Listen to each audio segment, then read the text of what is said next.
أعوذ بالله من الشيطان الرجيم.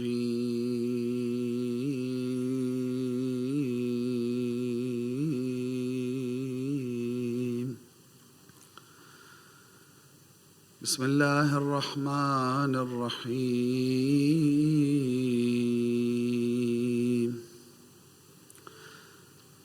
الحمد لله رب العالمين، وصل اللهم على سيدنا ونبينا وشفيع ذنوبنا محمد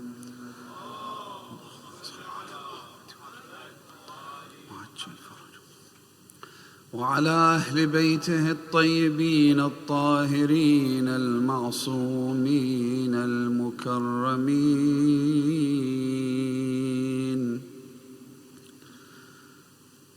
الغرر الميامين، سيما بقية الله في الأرضين.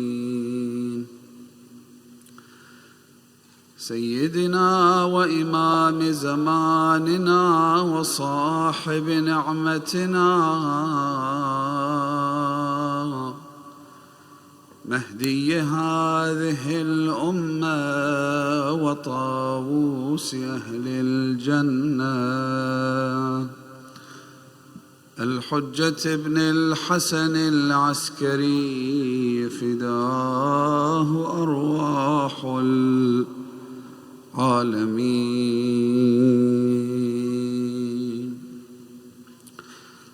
My dear brothers and sisters, Assalamu alaikum wa rahmatullahi wa barakatuh. When speaking about a Shia identity that is holistic, that is perfectly sculpted, and that resembles the product of the teachings of the prophets, messengers, apostles of Allah subhanahu wa ta'ala, including the Holy Messenger and the Imams of the Ahlul Bayt, alayhimus salam, we have to recognize that this identity is one that entails certain responsibilities at different phases of our lives, and depending on our position, it may have qualities that differ from time to time. For example, to say that the Shia identity of a youth differs from that of a Shia identity of someone who has lived 60, 70 years of their lives is congruent with our mission statement. That is to say that these two things are not mutually exclusive, and that one does not contradict the other. A senior individual who also happens to have a Shia identity means that the fundamental tenets of this identity, while being identical to that of a youth, but this individual, given their seniority, given their position in society, given their experience that they've accumulated over the years, could be different from someone who's only 15 years old. A teenager will dwell within the confines of their social circles, and that means that their rights as well as their responsibilities differ from someone who's older than them. Oftentimes we find a clash happening between these different generations. Many youth complain, for instance, that we don't get much of a say in our local mosque. We don't get to decide the roadmap that our community should take, for instance, the way our parents can, the way the leaders of the community can. And that is perfectly fine. However, to expect the youth to replace the seniors, or the seniors to replace the youth, that is where we will find a clash, and therefore, many of our resources, in particular our time, will be squandered over these discussions. Whereas every single segment of society needs to recognize its inherent strengths and weaknesses, and then dress up their Shia identity with their relative position in society. For example, I mentioned youth and seniors. Another area where different segments of society can often clash over what their rights are, what their responsibilities are, is the difference between men and women. As I said, the basic fundamental tenets are exactly the same. Men and women should adhere to the teachings of our religion, our divine revelation, and our leaders, represented by God's vicegerents, the Prophet and the Imams, the Ahlul Bayt alayhimus salam, equally. But does that mean that the role they play is exactly the same? Can women replace men, for instance, when it comes to their position within a Shia community? All these questions might come up from time to time, and it's that we need to address tonight. Because Western ideology is what's given rise to doctrines such as the Universal Declaration of Human Rights. And in the Universal Declaration of Human Rights, adopted by the UN General Assembly, and therefore has spilled over into many of the projects that are run by the United Nations. And as a result of that, many countries are expected to enact laws, regulations, and adjust their policies to reflect the Universal Declaration of Human Rights. The United Nations, a few years ago, proposed a series of goals and stated that member countries have to abide by these policies. And if they choose not to do that, this will affect their standing within the United Nations. It will affect funding some of their projects that are funneled through the UN. It'll affect policies at the level of the international community, which will adversely affect those individual countries. Many of those policy proposals were extremely subtle and, might I say, cunning in their approach. Some were a lot more overt and open about what they're trying to achieve. And so equality between the sexes was very much part and parcel of many of these goals. In fact, they had moved beyond equality between men and women. They were trying to petition and lobby the individual countries to enact laws that would allow for things that run contrary to the local culture, to the faith tradition, to the religion of many of these member countries. The separation between sex and gender was part of this. And the idea was that sex is what your biological state is, and gender is a social construct. And you know the story, I don't want to get into this discussion now, but over the last few years, there's been a lot of controversy, a lot of legal battles, a lot of social dilemmas and challenges as a result of this. Education departments in many Western countries enacted policies that would enforce this ideology upon the children.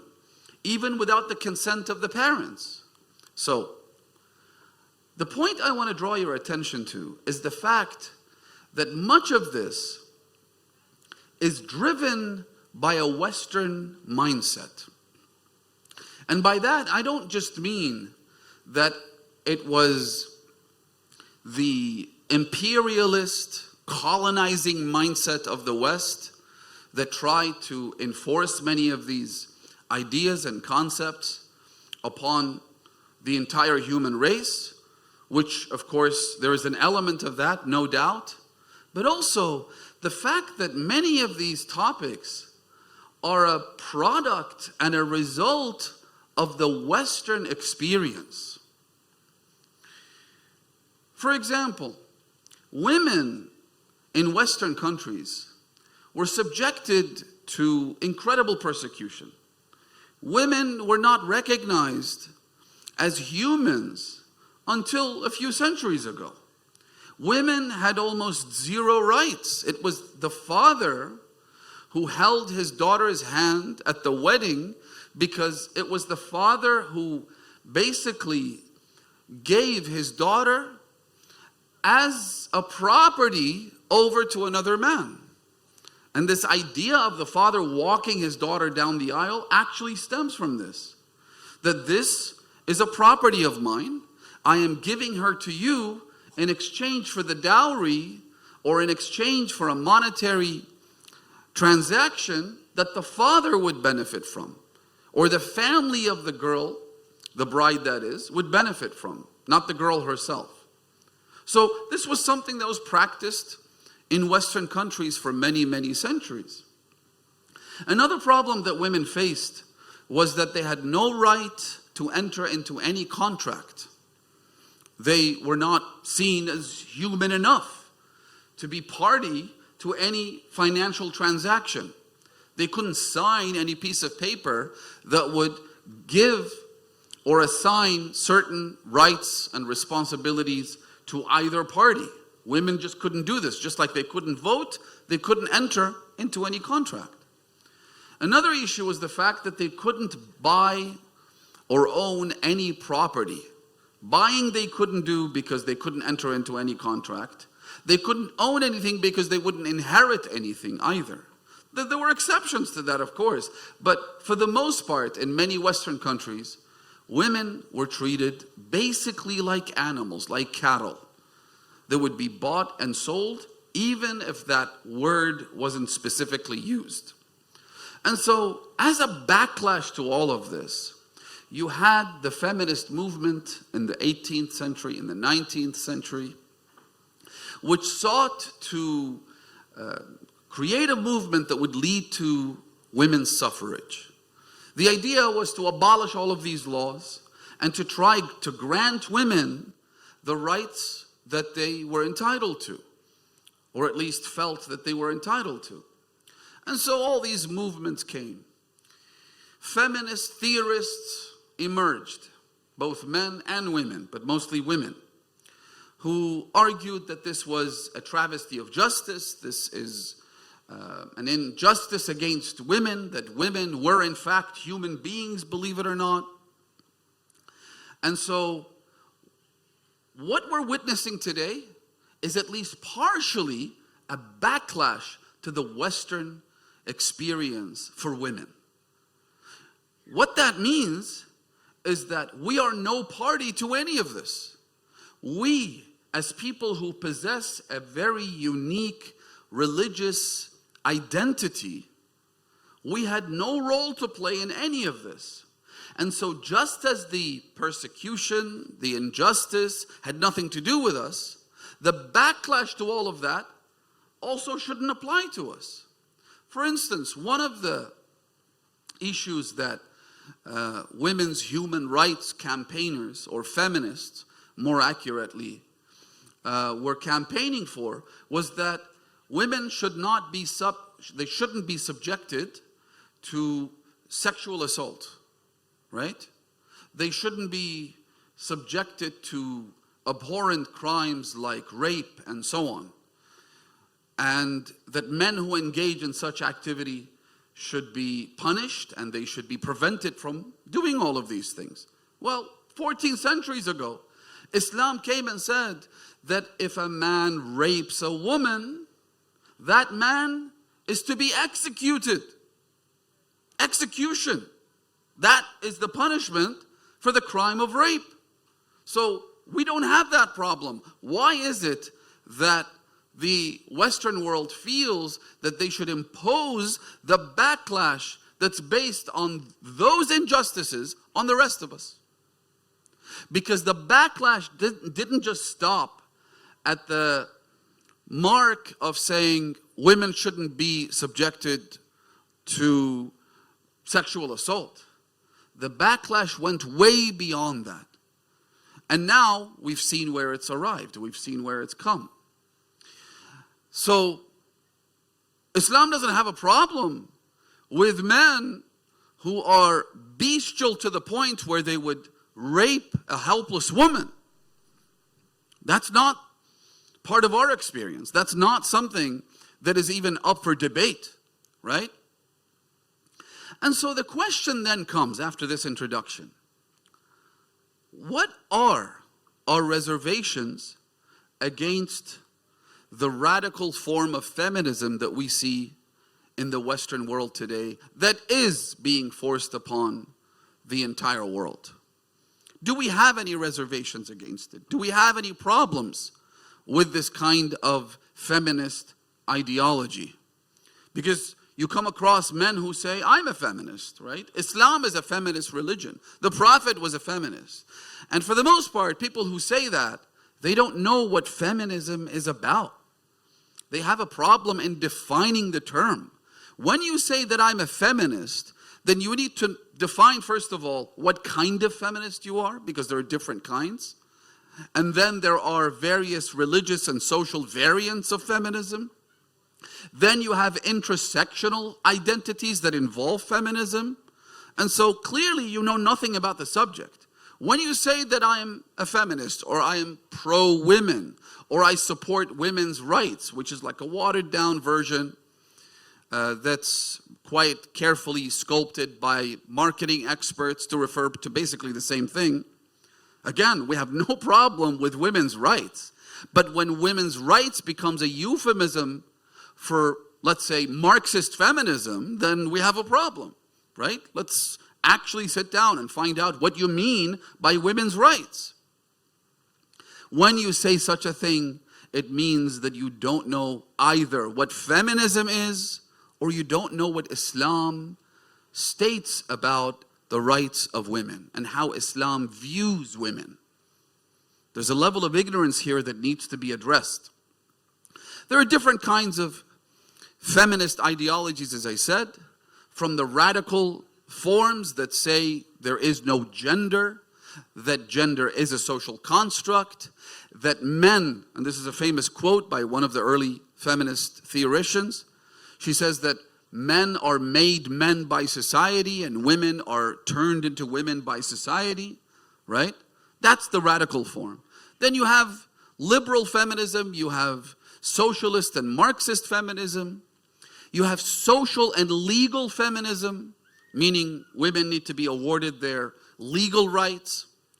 But generally speaking, feminism has a few red lines and a few red flags, I should say, that we need to be made aware of. For instance, feminism is inherently, again, I'm speaking about the major ideological paragons of feminism and what they've stated publicly, not whatever form of feminism that sits in my head. Feminism has an inherent issue with marriage as an institution. And many of their early as well as late theorists have openly stated that marriage as an institution is archaic, it's defunct, and it needs to be dismantled.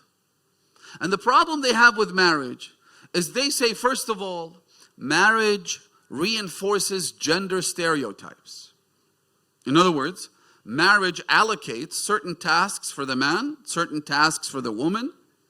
There might be some overlap, but generally speaking, anyone who enters into a marriage knows that the man's job is to provide for the family, to protect the family, to look after the family, whereas the woman's job is to bear children, to look after the children, especially in their infancy, right?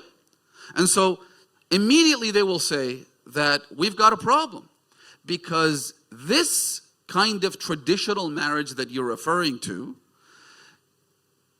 reinforces the stereotypes that are historically given to the two genders. First of all, they don't even believe in two genders. And so the conversation becomes a moot point from the very start, right? You can't engage in a conversation with someone who starts off by saying that there aren't just two genders, but 150 of them. Now let's talk about marriage. You've already dismantled marriage. However, they have been laser focused on marriage as an institution because of these problems. Number one, reinforcing gender stereotypes. Number two, see, we're dealing with a mindset that believes economic success is the only measure of success. Of course, they'll celebrate people who engage in acts of charity, for instance. They'll celebrate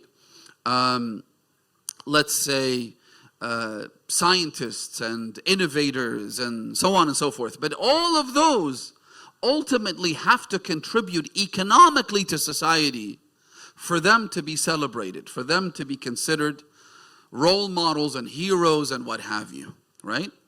And because society is centered around economic growth, about financial gain, about making money, therefore, marriage becomes an impediment to that.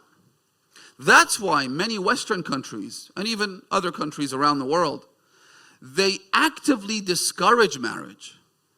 They, for instance, might provide financial incentives, tax concessions, benefits being provided by the government to people who stay single. Because when they get married, obviously now they have a problem in terms of the negative population growth that many European countries are suffering from, even countries in the Far East and whatnot. And so they need to find a way to address this. Because their population is shrinking, or the population is growing older, and they don't have a younger generation who's going to keep the economic wheel spinning and look after those who retire and those who go into old age, they have to find a solution to that. And so they've proposed different solutions, like providing people with financial incentives. But for the most part, because of the rise of the far right, because of the anti-immigration sentiments, and this is not a political lecture, but I'm just trying to explain what we're going through. Because of all of these things, what you find is that they are proposing skilled workers to be imported from other countries. And so they try to fill the gap left by their negative population by essentially hiring people or bringing in labor from other countries that have a younger population, especially those who are more skilled, especially those who have higher degrees, in order to fill that gap. So they recognize that they have a problem. But at the end of the day, when you have divorce, listen carefully to this, divorce is considered an indicator of positive economic growth. What does that tell the policymakers and the social engineers and the politicians? It tells them that if you can encourage people to get a divorce and discourage them from getting married, your economy will be better off. Economists in the West, they actually believe that divorce, the higher their divorce rate, the better the country's economy is. Because when a couple gets divorced, it means that they will both be forced to get into the labor force, to start working, to start a career, and that means that more people are in the workforce. More taxpayers exist in order to fund public projects like the military-industrial complex. And so when you're dealing with this kind of mindset that says divorce is good, subhanallah, Islam says, يَهْتَزُّ مِنْهُ عَرْشُ اللَّهِ. God's throne shakes when a divorce takes place. One hadith says, إِنَّ اللَّهَ يُبْغِضُ الْبَيْتَ الَّذِي فِيهِ الطَّلَاقِ وَيُحِبُّ الْبَيْتَ الَّذِي فِيهِ الْعُرْسِ. Allah loves a house where a wedding takes place. And Allah dislikes a house where a divorce happens. And yet, we live in times where not only do policymakers and social engineers and the governments and whatnot actively encourage divorce through various policy mechanisms, as well as the media and so forth, but we live in a time where our own community is so brainwashed by all of this and have such an abysmal view of marriage that when they get a divorce, they celebrate it. Haven't you seen some of those videos out there? They have a divorce party. The throne of Allah shakes from this. And yet, and it's often a she, unfortunately, who gathers around her close circle of friends, and they celebrate the fact that she's now free and that she's divorced. This is the kind of world that Rasulullah described to his companions when he said, يَأْتِي عَلَى النَّاسِ زَمَانٌ. There will be a day that will come upon you where people will no longer enjoin good and forbid evil. And then the Prophet says, where people will see good as evil and evil as good.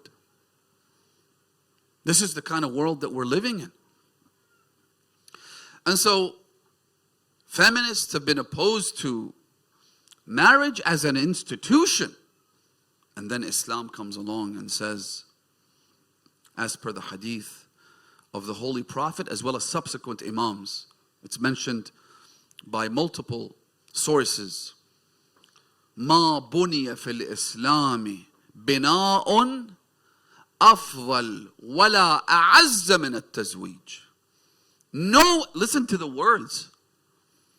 Of all the institutions that Islam blesses and has given rise to, of all the projects and endeavors that Islam encourages, there is no building, no institution, no structure that is built in Islam that is better and more noble than marriage. And so we see a contrast between these two worldviews. A huge contrast.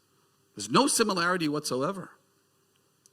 They've written books upon books about the dismantling of marriage.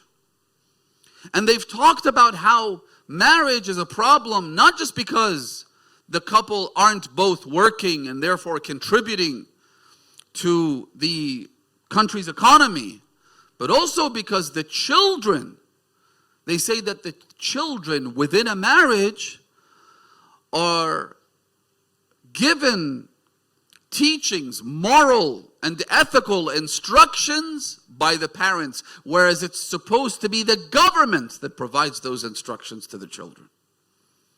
The parents should play no role in this.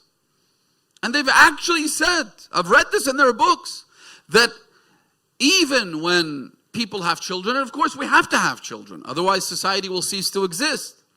But when a couple has a child, that child should then be taken over by the state so that the child's education is provided by the government. And that's exactly what's happening, isn't it? Not in the sort of shocking way that they've proposed, but in reality, that's exactly what we're doing. And we're doing it willingly, with full consent from all the parents.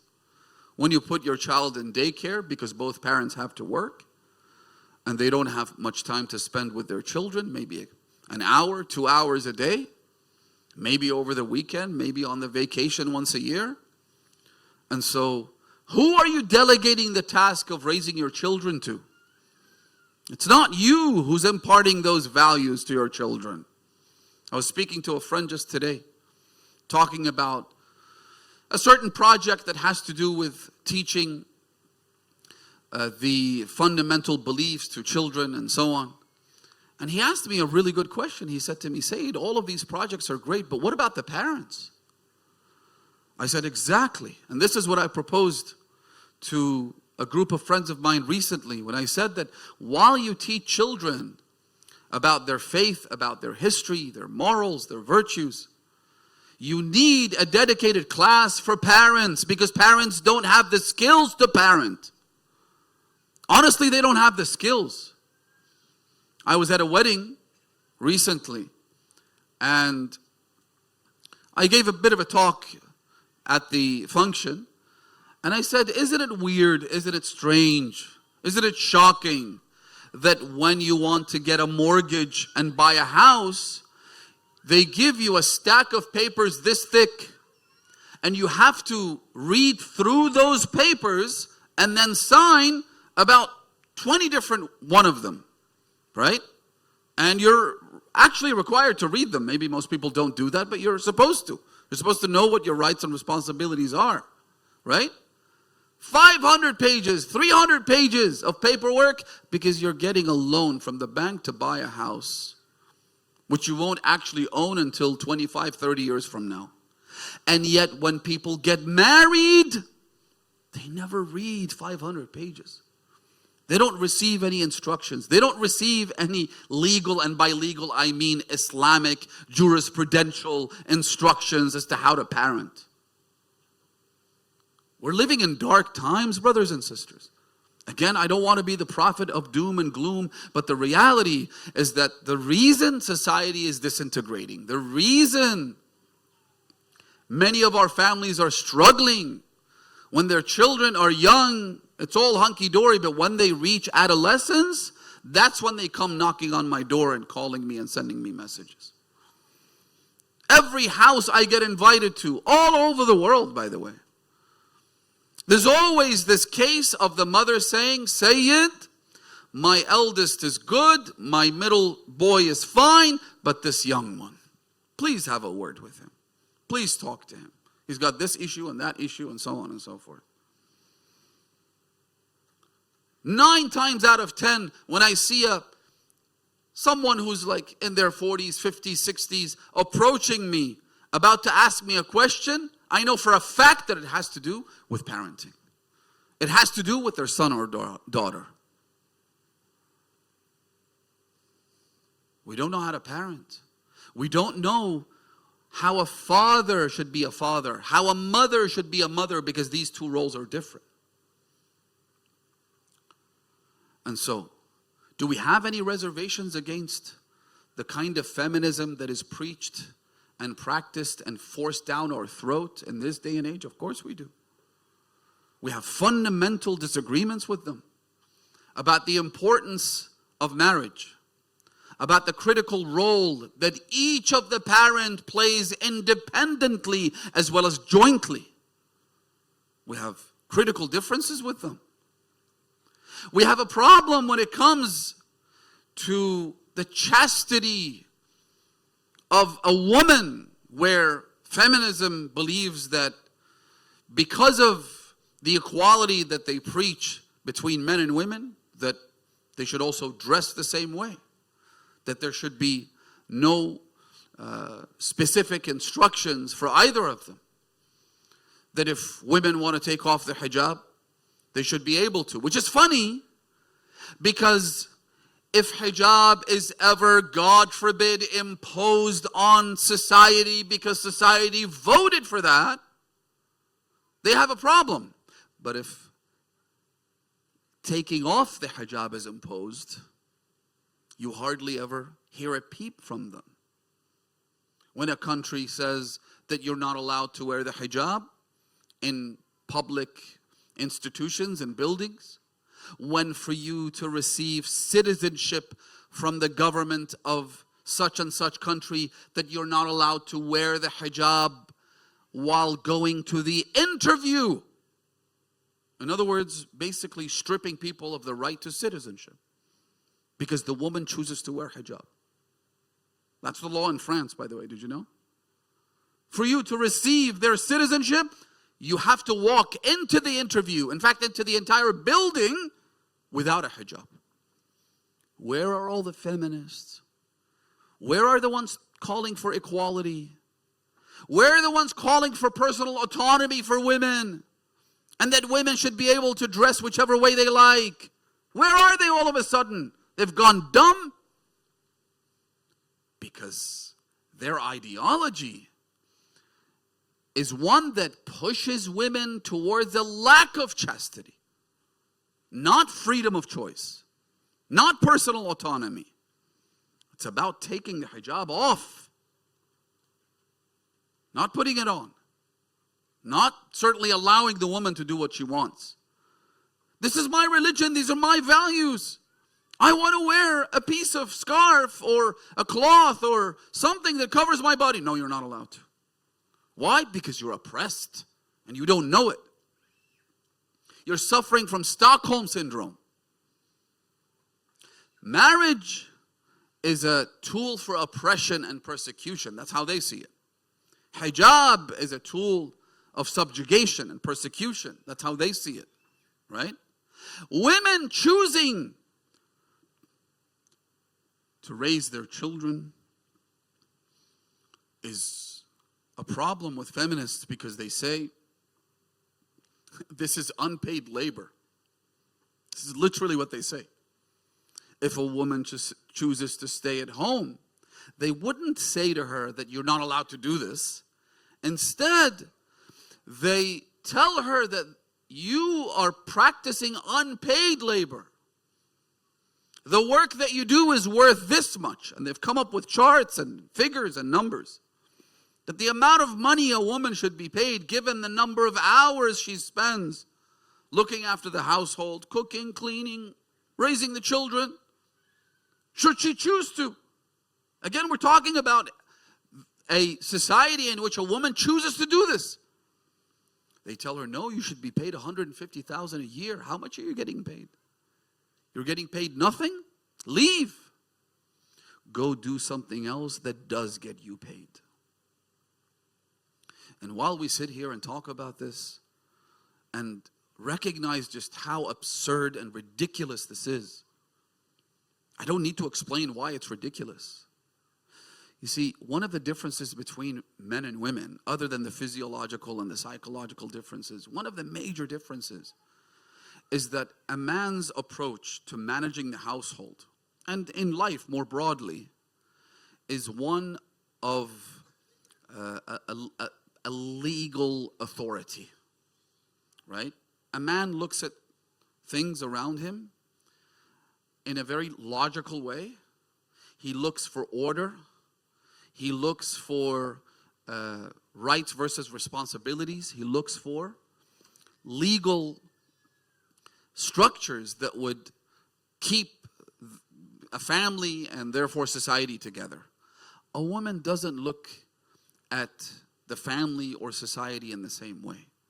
A woman, by her very nature, does what she does out of a sense of sacrifice and love and compassion. Right?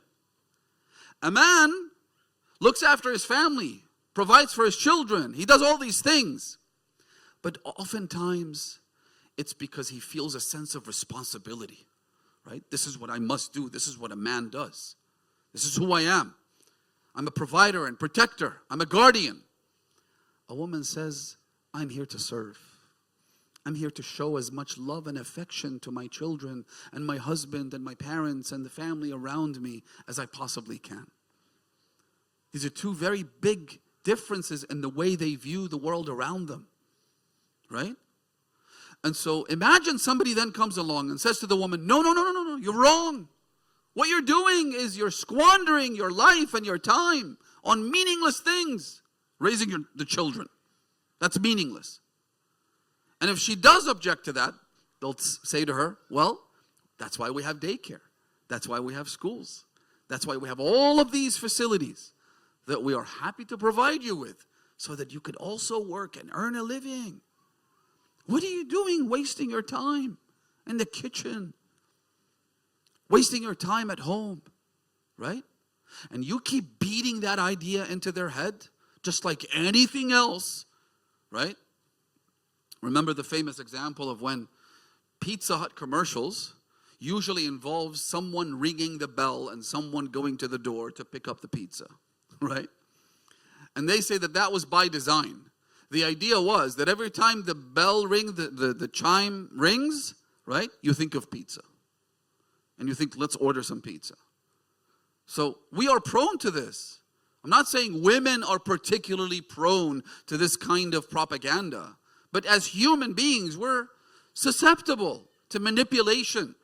And when manipulation occurs at the highest echelons of the government, you bet that it's effective. You bet that it's going to manipulate you. You keep beating this down the head of both men, but especially women, and say, what are you doing? You're wasting your life. Get a job. Look at such and such. Look at the Joneses down the road. Look at your neighbor. Look at your cousin back home or whatever, right? Look at what she's done with herself. MashaAllah, she's a doctor, she's an architect, she's an engineer, she's a receptionist at a hotel, she's this and that. And so they provide her with all of these false ideals and say, what you're doing is meaningless and worthless, whereas what you should be aiming for is that. Whereas you tell me, what is more valuable than raising human beings? What's more valuable than that?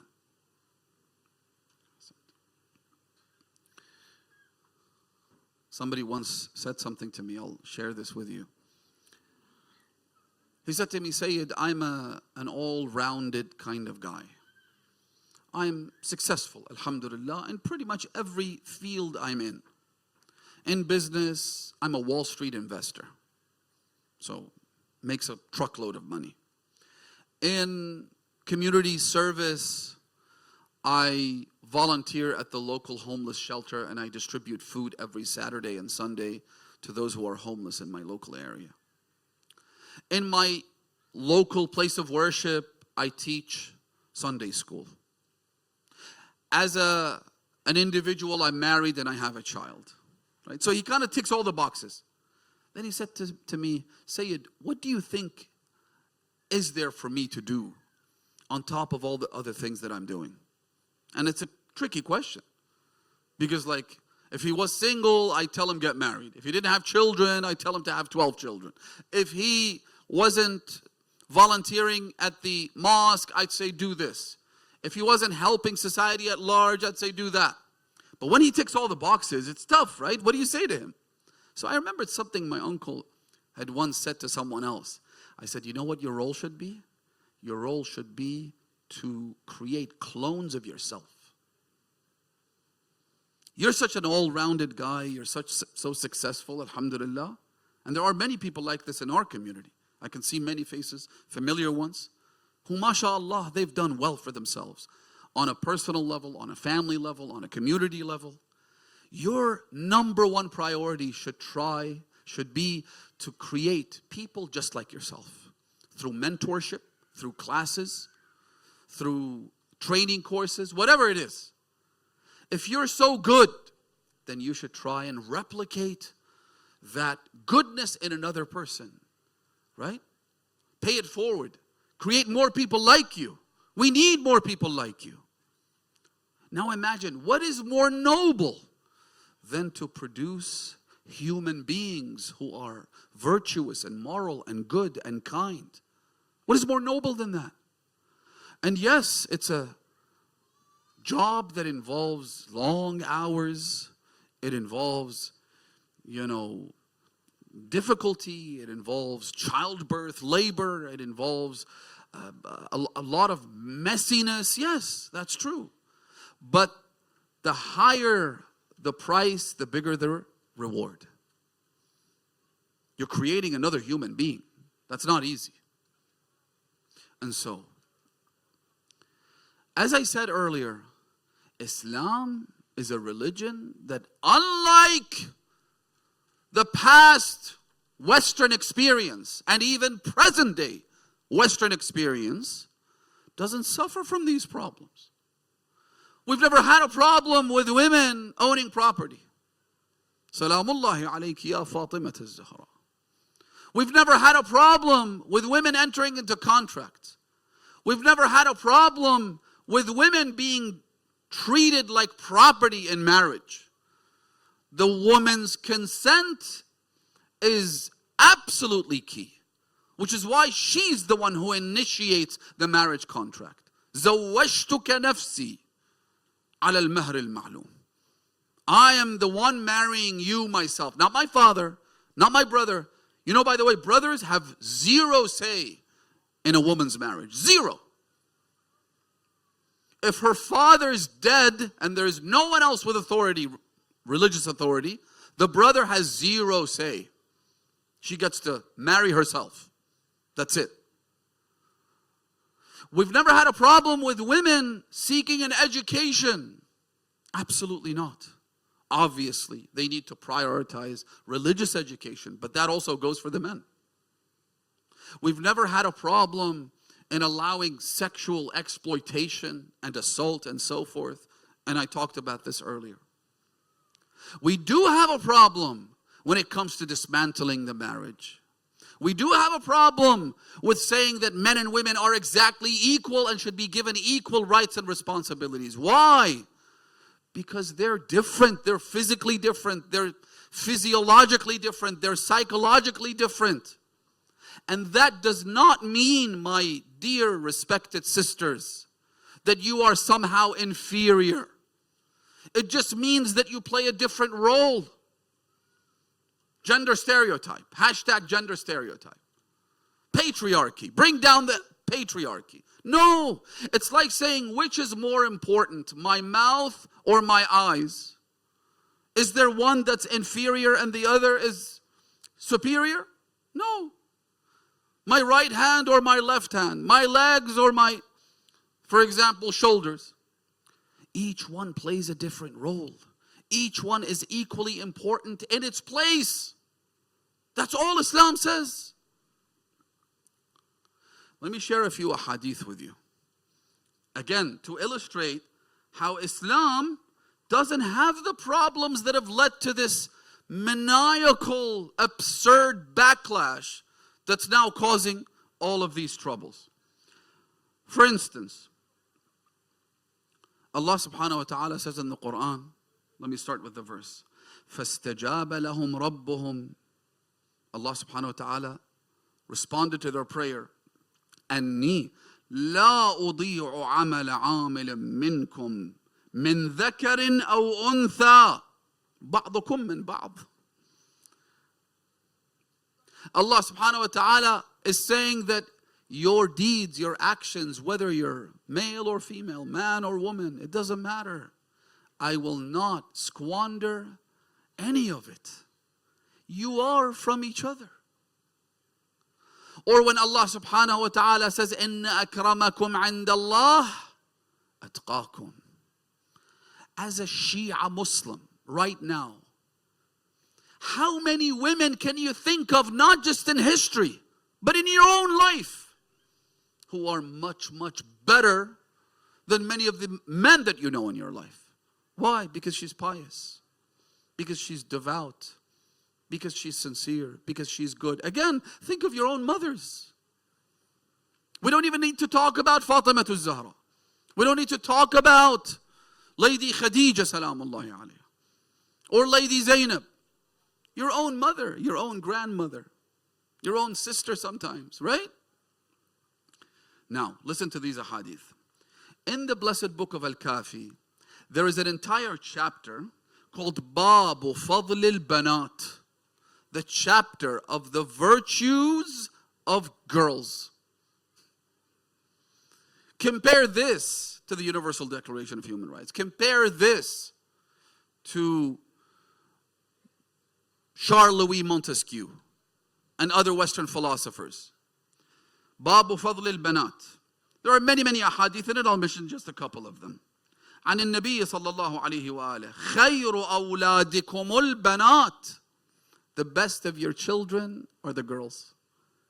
I mean, that's just, someone might argue, if we didn't know the Holy Prophet any better or Islam any better, someone might argue, I mean, that's just biased against the boys, right?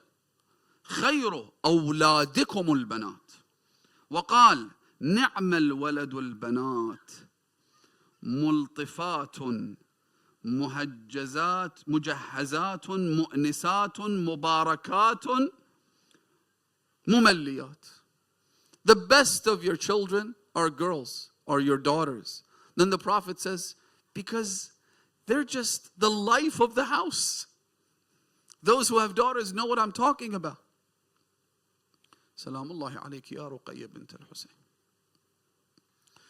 They're the life of the house. They truly breathe color into the parents' life. And they're loyal. They're the ones who remember the father and the mother after they've died. Boys are boys. They grow up, they have responsibilities, they have their own families to look after. They might forget the father. Maybe remember them every Thursday night with a Fatiha, but the girls won't forget. The girls are loyal. Someone came to Imam al-Sadiq alayhi salam. He said to him, تزوجت وما رأى رجل من خير في امرأة إلا وقد رأيته فيها. I married this woman, and no man has ever seen a good woman with good qualities and virtues except that I've seen those virtues in my wife. She's such a good wife. She's a keeper. However, وَلَكِنْ خَانَتْنِي, but she betrayed me. So the Imam said to him, how did she betray you? He said, وَلَدَتْ لِي جَارِيَةً. She gave me a daughter instead of a son. By the way, you might think this is 14 centuries ago. No, we still have this. I don't want to mention the countries, but we still suffer from the problem where if a mother gives birth to a girl, it's seen as inferior. It's seen as almost a mark of shame. If a woman in certain countries has nothing but daughters, no boys, no sons, right? They call her Ummul Banat. She's the mother of the girls. She's yucky, right? She's not a good daughter-in-law. So he said to the Imam that she betrayed me. She gave me a daughter instead of a son. The Imam said to him, لَعَلَّكَ كَرِهْتَهَا. You don't like the fact that she gave you a daughter? إِنَّ اللَّهَ عَزَّ وَجَلَّ يَقُولُ آبَاؤُكُمْ وَأَبْنَاؤُكُمْ لَا تَدْرُونَ أَيُّكُمْ أَقْرَبُ لَكُمْ نَفْعًا. But you don't know who's going to benefit you more, the son or the daughter. Oftentimes the daughter benefits a great deal more. Right? When she's a sister, this is the daughter. When she's a sister, listen to what the Holy Prophet says. إِنَّ اللَّهَ تَبَارَكَ وَتَعَالَى عَلَى الْإِنَاثِ أَرْأَفُ مِنْهُ عَلَى الذُّكُورِ. Allah subhanahu wa ta'ala is more merciful towards girls than towards boys. وَمَا مِنْ رَجُلٍ يدخل فرحة على امرأة بينه وبينها حرمة. And when a man has a mahram in his life, meaning mother, sister, right? If there is the mahramiyya between them and he makes her happy, إلا فرحه الله تعالى يوم القيامة. Allah will delight him on the day of judgment. Your sisters. When she's a wife. There's so many ahadith like this. We've run out of time, unfortunately. But when she's a wife, how you're supposed to treat her and look after her and protect her. When she's a mother, Allahu Akbar. Just look at, I've collected about 5 or 6 ahadith here, which we don't have time to get into. I'll only mention this one. The hadith says, إِذَا كُنْتَ فِي صَلَاةِ التَّطَوُّعِ. If you were ever praying recommended prayers. The rule is that when you enter into the state of salat, you're not supposed to break it, even if it's recommended. You're supposed to finish it, right? The hadith says, but if you are praying a recommended prayer, فَإِن دَعَاكَ وَالِدُكَ, if your father calls you, don't break your prayer. وَإِن دَعَتْكَ وَالِدَتُكَ فَاقْطَعْهَا. But if your mother calls you, those of you who have mothers, show kindness to her. Kiss her hand, kiss her feet. Show her how much you appreciate what she's done to you. وَإِن دَعَتْكَ وَالِدَتُكَ فَاقْطَعْهَا الْجَنَّةُ تَحْتَ أَقْدَامِ الْأُمَّهَاتِ.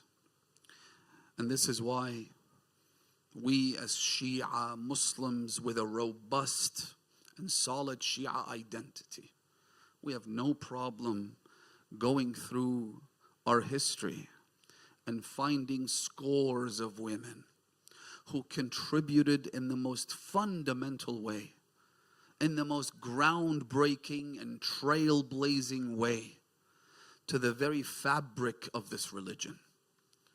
If you ask a British person or an American or a Canadian, name me 5 notable women in your country's history, they'll struggle, won't they?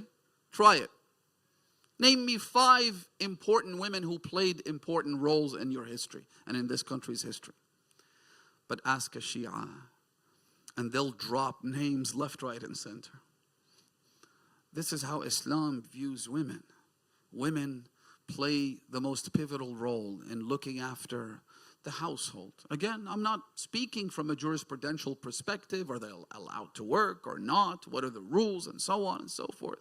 Can they stipulate conditions in the marriage contract? All these things, I think, are secondary, right?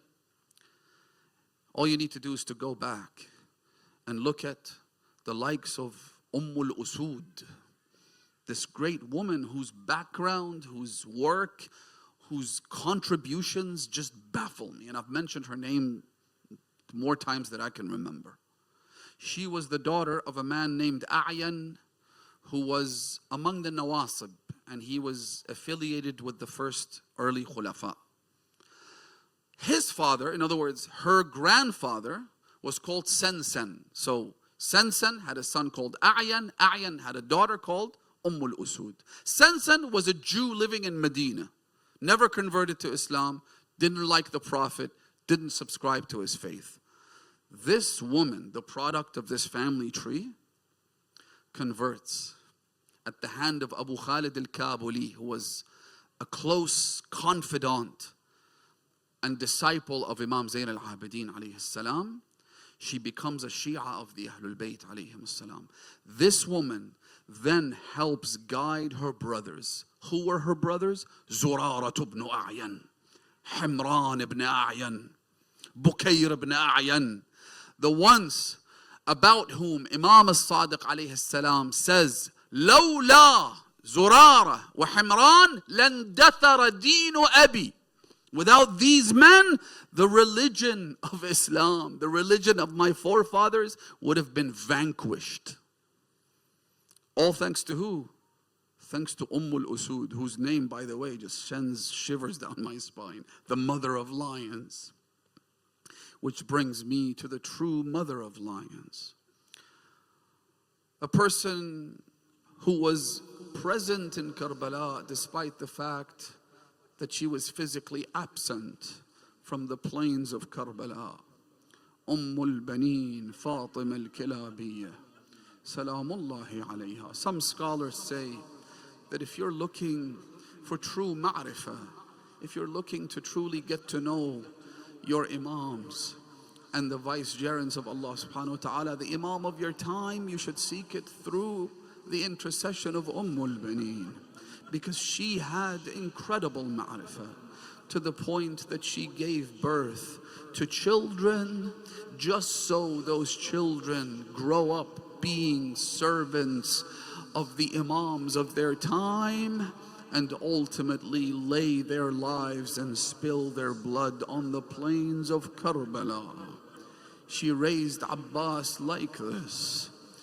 She raised him such that whenever he addressed his brothers Hassan and Hussein, he would never say my brother, he would say Sayyidi wa Mawla. She raised Abu al-Fadl al-Abbas such, and we'll talk about Abbas later, but she raised him such that he never even recommended any course of action to Imam al-Hussein. He was the son of Ali after all. Abbas was the commander of the camp of Imam al-Hussein. Abu al-Fadl al-Abbas' skills on the battlefield as a warrior, as someone who could plan and execute the plan in the most immaculate fashion that would bring pride to Amirul Mu'mineen was beyond question. And yet not once do we have an incident where Al-Abbas comes to Abu Abdullah Al-Hussein and says to him, I suggest we do this or I suggest we do that. Instead, he was like a slave, always standing before his Imam, protecting him, guarding him, looking after the camp of Imam Al-Hussein alayhi salam. And it was in fact his sister Zainab who reminded him of this on the eve of Ashura. When she looked for him, she sought him, couldn't find him inside the camp. And so she went outside. She noticed that Abu al-Fadl al-Abbas was single-handedly riding his horse and guarding the encampment of Hussein. She then went up to him. He saw a shadow approaching. He initially thought this could be an enemy soldier infiltrating the camp of Imam al-Hussein. He said, stop, who are you? She said, I am your sister Abbas. So he wanted to disembark from his horse. As soon as he heard the daughter of Fatima calling out his name, he couldn't help it. He wanted to dismount the horse. She said to him, no, إِنَّهُ أَقَرَّ لِعَيْنِي. My eyes are illuminated by seeing you on the back of your horse. I want to see you with your full grandeur, O Abbas. She said, stop, wait there. She then said to him, I would like to speak to you. I have a few words to share with you. So he said to her, لَقَدْ حَلَى وَقْتُ الْحَدِيثِ. What a beautiful moment it is that the daughter of Fatima Zahra wants to speak to me. That is when she told him, O Abbas, when our father wanted to get married, he told his brother Aqil, خِرْلِي إِمْرَأَةً مِنَ الْفُحُولَةِ مِنَ الْعَرَبِ. I want you to find me a woman who was brought about by the most manly of Arab tribes, the most masculine of tribes. So he said, why do you want that, Ya Amir al-Mu'mineen? Aqil told the Imam, he said to him, because I want children who would protect the son of Rasulullah on the plains of Karbala. Ajarakallah ya Hujjat ibn al-Hasan. And boy, did they make Al-Baneen proud on that day. The Arab poet describes Al-Baneen as saying these words: لا تدعوني ويك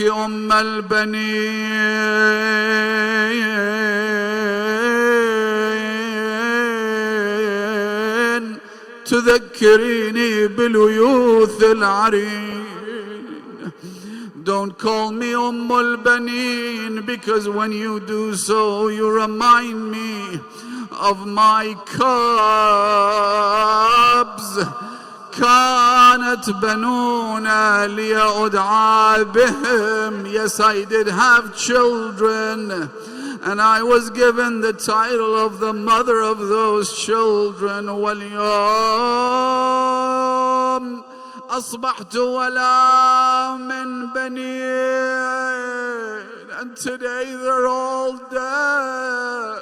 So stop giving me that title. Then she asks another question. The poet says, يا ليت شعري أكما أخبر. Is it true what I've been hearing, بأن عباسا قاطع اليمين, that they severed the hands of my son? However, this is what the poet says. This is how they describe Al-Baneen's speech. But I want to correct the poet. And I want to tell him, may Allah bless you for lamenting and mourning and eulogizing al-Baneen. But you are wrong, sadly. Why, you might say? Because history tells us Baneen never mentioned the name of Abbas or any one of her children. All she asked for and about was Aba Abdullah al-Hussein, to the point that when Lady Zainab allowed al-Baneen to come into the house while they were mourning, when al-Baneen came in, all she said was, Waladi Hussein, tell me about my son Hussein. So Lady Zainab responded by saying, Akhi Abul Fadl.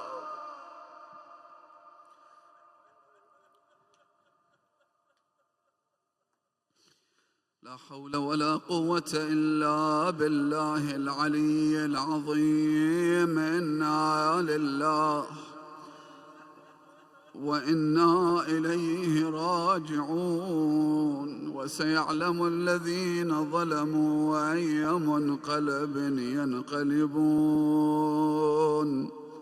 والعاقبة للمتقين.